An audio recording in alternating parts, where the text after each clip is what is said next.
Ito po bang ang dating daan matagal na po ba? Nag-umpisa po ito dito sa Pilipinas, 1936. Nairehistro po ito sa pamahalaang Pilipino, 1936. Actually, nag-umpisa po ito 1928. 1928. Ang ipinangaral ni kapatid na Perez, Iglesia ng Diyos, the Church of God. Far ahead than the preaching of Herbert W. Armstrong in America, who started in the 1940s or 50s, I think. Brother Nicolas Perez started preaching the Church of God in the Philippines way back in 1928, and it was registered with the Philippine government in 1936. I re-registered it upon the death of Brother Nicolas Perez in 1980. Nag-umpisa po ako sa radyo 1980 up to now, and that was 24 years ago. Kaya lang ngayon lang tayo nakilala, dahil ngayon lang tayo nag-radyo, nag-telebisyon. Ngayon, wag po kayong mag-alala kung ito bagong litaw. Nasa hula po kasi ng Biblia, bago magwakas ang mundo, lilitaw yung katotohanan. Basahin natin ang 12, versikulo 4 at 9 hanggang 10 ng Daniel. Pakinggan niyo. Ngunit ikaw, O Daniel, isara mo ang mga salita at tatakan mo ang aklat hanggang sa panahon ng kawakasan. Ayan. Meron po tinutukoy dito na panahon ng kawakasan. Na doon sa panahon ng kawakasan, may mangyayari ron Marami ang tatakbo ng paruot parito at ang kaalaman ay lalago. This is the time of the end wherein many shall run to and fro, and knowledge shall be increased, according to the verse. And we know that the time prophesied by the book of Daniel is our time.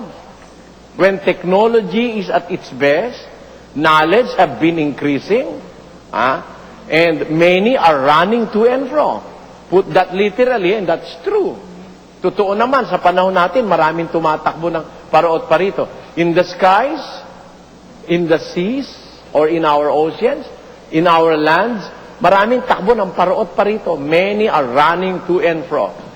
To the extent that vessels in the sea are colliding with each other. If they are not that many, how come that in the vastness of our seas, tankers and ships are colliding with each other? You see the fulfillment of the prophecy, Brother Joseph? Many shall run to and fro, and knowledge shall be increased. I am awed. I marvel at the wisdom now, or the knowledge of men now, having this cell phone with the camera in it. Then, after taking a picture, instant picture, you can send it to another cell phone. That's simply marvelous, Brother Joseph. Proving the fact that there was a prophecy that have to be fulfilled in these end times, according to the Bible, that knowledge shall be increased.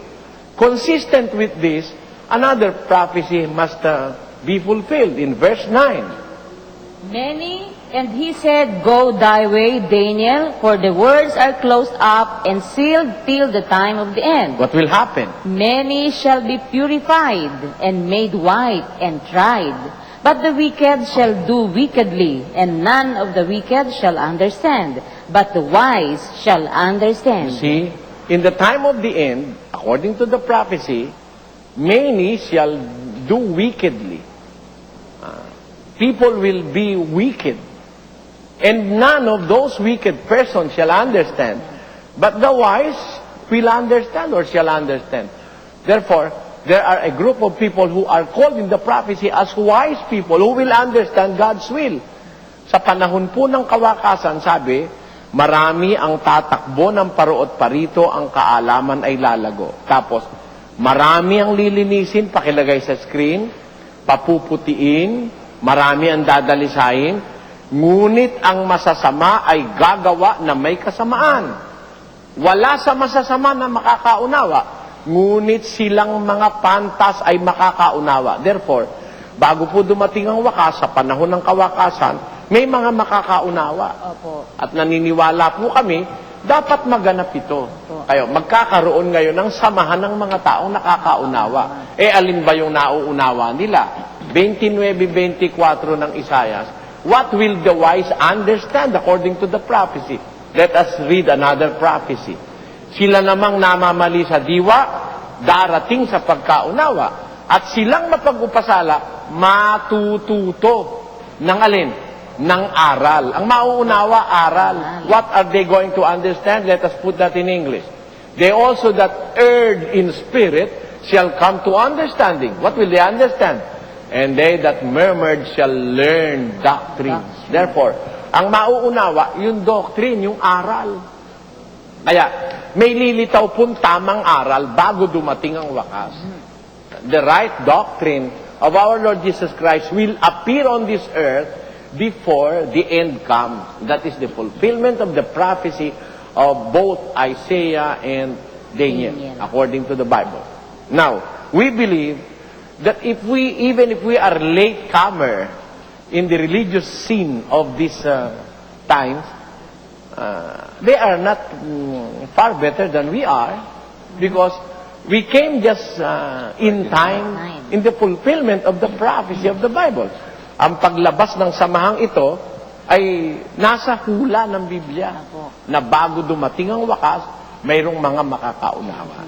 Kaya po, hindi ako nahihiyang sabihin na kami po'y bago lang. Kaya nyo itinatanong siguro, kailan ba ito? Bago lang po kami. We are latecomers. But remember, the saying of our Lord Jesus Christ, they that will be first will be last. And let us read that verse in the book of Matthew, Chapter 19, verse 30. Tatapwat maraming mga una na mga huhuli at mga huli na mga uuna. But many that are first shall be last, and last shall be first. Hindi naman pinag-uusapan kung bago lang kami dating eh. Kahit makahapon lang kami lumabas, kung kami naman ang may dala-dala ng tamang aral eh, no?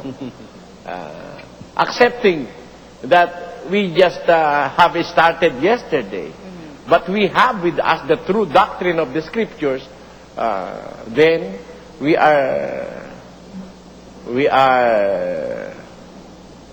accepted by biblical standards, Brother Joseph. It doesn't mean that because you are existing on earth 2,000 years ago, your religion is the true religion. The Catholic Church have existed for more than 1,600 years. But through all those years, Brother Joseph, it was not able to teach mankind the true religion. Up to now, they are practicing idolatry. And I'm sorry to say this. Ako po ikinalulungkot kong sabihin ito. Sa 1,600 taong pag-iral ng Iglesia Katolika sa mundo, hanggang ngayon, hindi pa siya nakapagturo ng tamang aral ng Diyos. Kaya hanggang ngayon, ang mga miyembro ng Iglesia Katolika, walang kamalay-malay sa Biblia. Walang kamalay-malay. Panalangin, mali. Binyag, mali. Kasal, mali. Sabihin, ba't naman mali? May bayad eh. Sabi ni Kristo sa Biblia, wag mo raw ipagbibili